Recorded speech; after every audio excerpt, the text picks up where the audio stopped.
The year is 2035. You're an American tourist visiting Europe.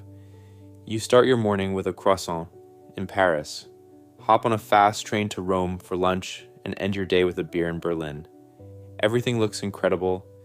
The old buildings are gorgeous, the history is literally everywhere, but something doesn't feel right. The streets are spotless but weirdly quiet. The cafes are packed but everyone's got gray hair. And when you go to grab a souvenir, you notice the shop owner isn't even local. Actually, whole neighborhoods, the shipping ports, and even the power companies are owned by foreigners. You're not visiting a superpower anymore. You're walking through the world's fanciest history theme park. Back in 2008, the economies of Europe and America were neck and neck. Europe was actually a tiny bit bigger. They were like twins. Jump to today, and those twins couldn't be more different. America's economy exploded past $27 trillion, while Europe barely made it to $17 trillion. The gap between them now is literally the size of Japan's entire economy. So, how did a place with amazing living standards, top-tier healthcare, and thousands of years of culture fall this far, this fast? Here's the thing. It wasn't bad luck. It was a series of terrible choices they made themselves. We're about to break down 6 massive problems that are slowly killing Europe, from German factories shutting down to Italy running out of babies to Brussels drowning businesses in paperwork. And if you think I'm exaggerating, just check the numbers. Since 2008, America grew 87%, while Europe only grew 13%. If things keep going this way, the average European in 2050 will have less money than someone living in Mississippi. Yeah, seriously. So, enjoy that coffee while it's still affordable. And let's jump into problem number 1. For decades, Germany was the powerhouse driving all of Europe. And what made Germany strong was industry, cars, chemicals, heavy machinery, all the stuff that keeps the world running. Germany's game plan was honestly pretty smart, but also kind of shady. Let America handle security, sell tons of cars to China, and here's the big one, run all your factories on dirt, cheap gas from Russia. This worked beautifully until it completely collapsed when those Nord Stream gas pipelines got blown up. Germany's entire business model died overnight. Let me tell you about BASF. They're the biggest chemical company on the planet. They make ingredients for everything from toothpaste to car parts to medicine. Their main facility is so massive it's basically its own small city. In 2024, BASF made a decision that should have scared every German politician. They started closing down major operations in Germany. Why? Because making chemicals needs insane amounts of energy, and after losing Russian gas plus a messy, rushed switch to green power, electricity prices in Germany went through the roof. It became literally impossible to run a profitable business. So, instead of staying home, BASF is spending $10 billion to build a giant new facility in China.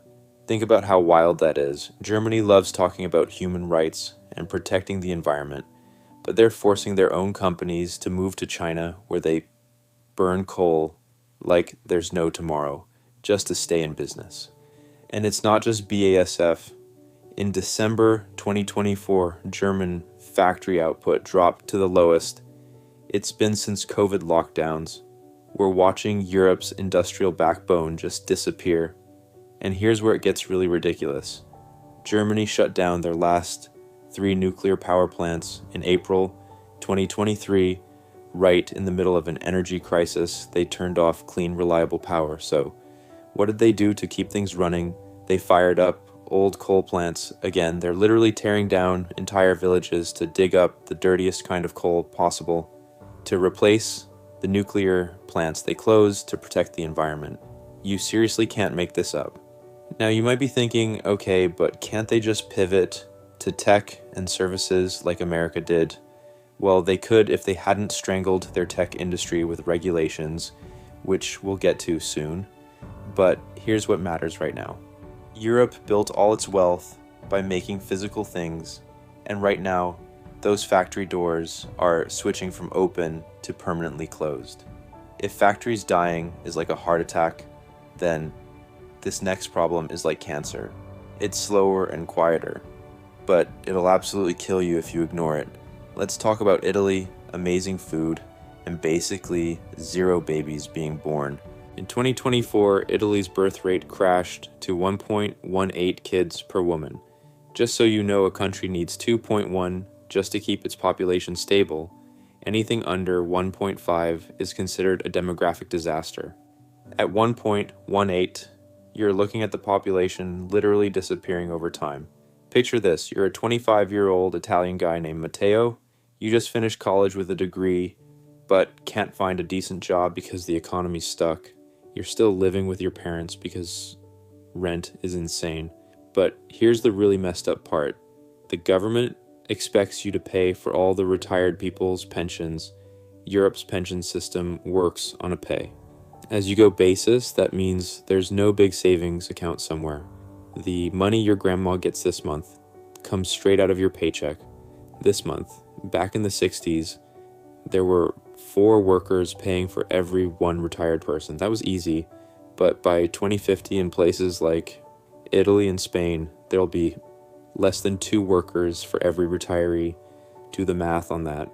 If 2 people have to cover the full cost of living, healthcare, and retirement for a third person, plus pay for their own stuff, plus pay all the government taxes, what happens?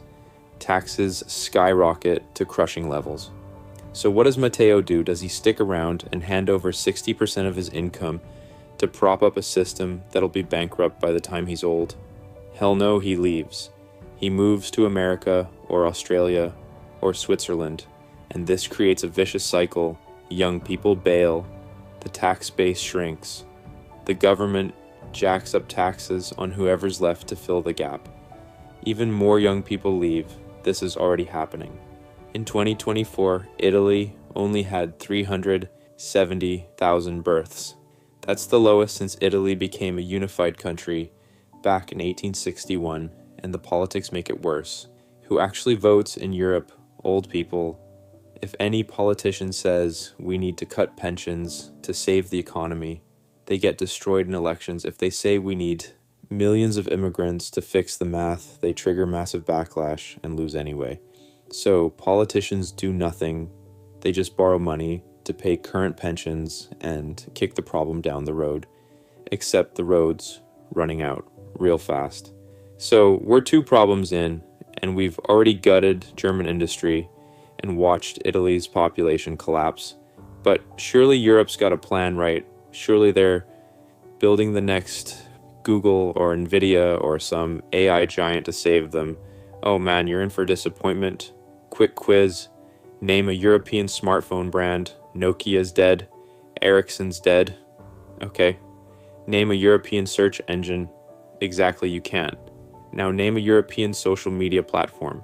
The brutal truth is the modern economy runs on digital, and Europe is basically just a digital colony of the United States.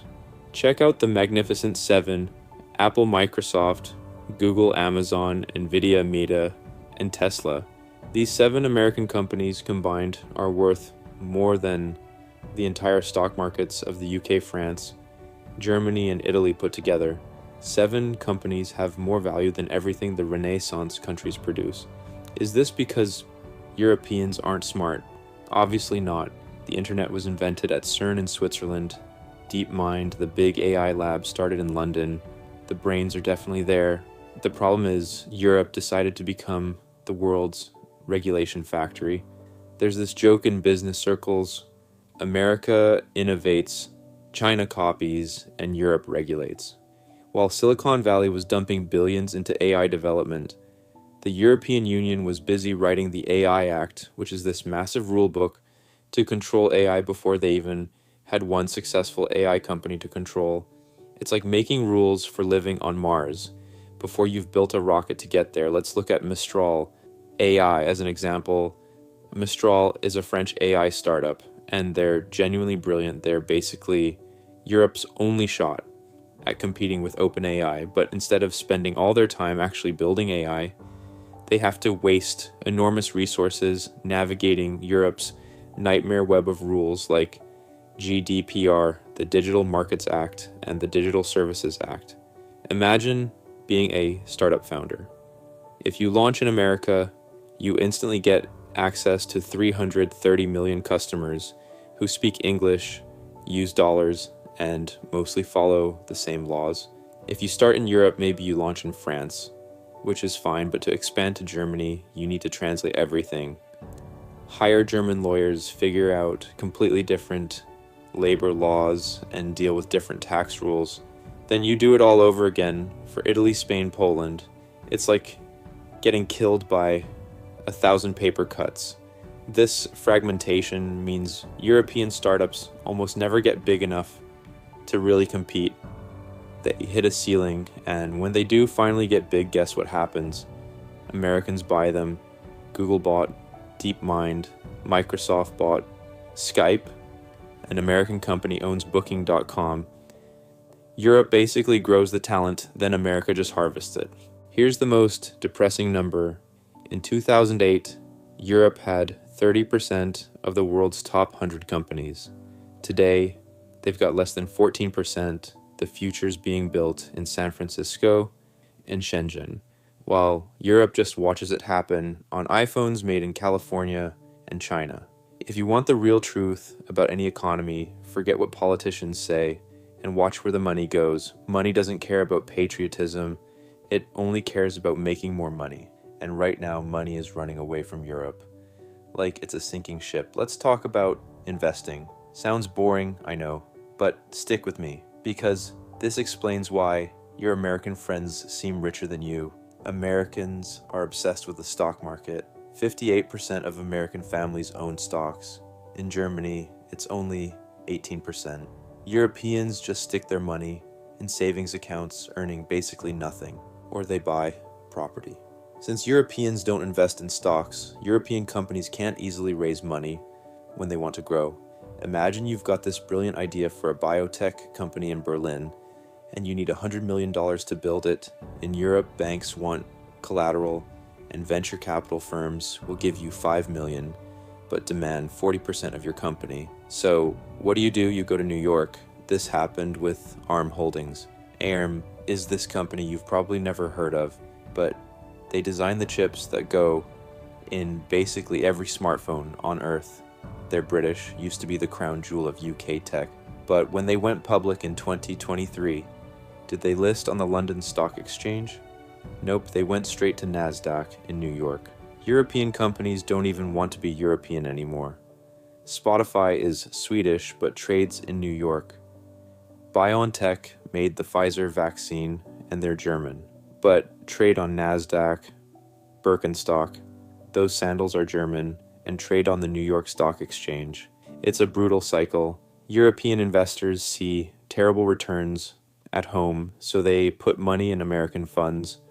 European companies see no money available in Europe, so they move to America. The US economy grows faster because it has all the capital and the cycle repeats. Even Norway's massive oil wealth fund, the biggest pile of money in Europe, invests most of it in American stocks. Europe is literally paying for its own decline by sending all its savings to America, which funds American innovation, which then sells products back to Europe. It's financial suicide on a continental scale. I know this is getting heavy. Dead factories, no babies, and all the money flowing to Miami. We've got two more huge problems, and this next one explains why heating bills are more expensive than rent. Energy is everything. It's what makes modern life possible. When energy is cheap, life is good. When energy is expensive, everything gets hard. Europe decided to play this game of let's make energy as expensive as possible. For 20 years, Europe led the world on going green. And honestly, they did cut emissions, but the way they did it destroyed their economy. Here was Europe's strategy: shut down nuclear plants, especially in Germany and Belgium, ban fracking, unlike America, build tons of wind and solar, then rely on cheap Russian gas as backup for when the sun's not shining and wind's not blowing. You see the problem, right? The whole plan depended on Putin being a reliable, nice guy. When Russia invaded Ukraine, that fantasy exploded. Energy prices in Europe shot up to 10 times what Americans were paying. American factories were cruising on cheap domestic natural gas from fracking, while European factories were paying insane prices for liquefied natural gas shipped in on boats, often from America. In 2023 and 2024, European factories paid 3 to 4 times more for electricity than competitors in America and China. You can't compete with that. Doesn't matter how good your workers are. If your power bill is triple your competitors, you're done. And it's not just factories, it's regular people. In Britain and Germany, energy poverty is an actual thing now. People are choosing between heating their homes and buying food. Europe's power grid is a mess. They invested so heavily in wind and solar without building batteries to store power that electricity prices can literally go negative for an hour when it's windy, then spike through the roof when the wind stops. Businesses can't plan around that kind of chaos. Europe bet everything on a world where everyone plays nice, trade flows freely, and Russia stays friendly. That world's gone, but the power plants are still shut down. And while Europe shuts down industry to cut emissions, China's building 2 new coal plants every single week. Europe's basically destroying itself to lower global emissions by a tiny fraction while everyone else just keeps polluting.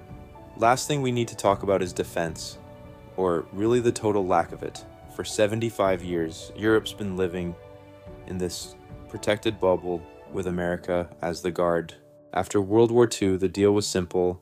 America handles security through NATO, and Europe focuses on rebuilding and creating welfare states. It was an amazing deal for Europe. They didn't need to spend on aircraft carriers or fighter jets.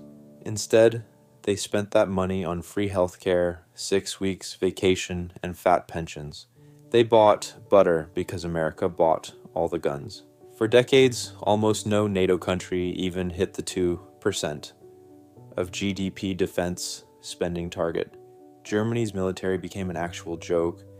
There were reports of soldiers using broomsticks in training because they didn't have enough real rifles. But now the free ride's over, there's actual war back in Europe, and suddenly they realize they've completely gutted their military. Here's a scary fact. In a real war, the British army would run out of ammunition in 2 days. Germany's not much better. Now, European governments are scrambling to rebuild their militaries, but money spent on tanks can't go to hospitals.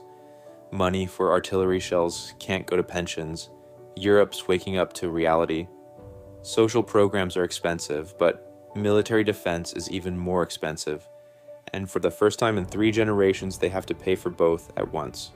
Can they even afford it with a stalled economy, a shrinking workforce, and zero tech growth? The numbers really don't add up. Late in 2024, the EU totally panicked and asked Mario Draghi, the guy who saved the euro years ago, to write a report about Europe's future. His conclusion was savage. He basically confirmed everything we just covered. He warned that without radical changes, Europe faces slow death. Those were his actual words. Draghi said they need $800 billion per year to catch up with America and China. That's like doing 2 Marshall Plans every single year, but here's the tragedy. To get that money, Europe would need to actually unify. They'd need shared debt. They'd need to slash regulations. They'd need to stop being 27 separate countries pretending to be one superpower in a trench coat. And right now, nobody's willing to do it. Germany won't pay Italy's debts. France wants to protect its farmers. Hungary's off doing whatever Hungary does. So we've got 2 possible futures here.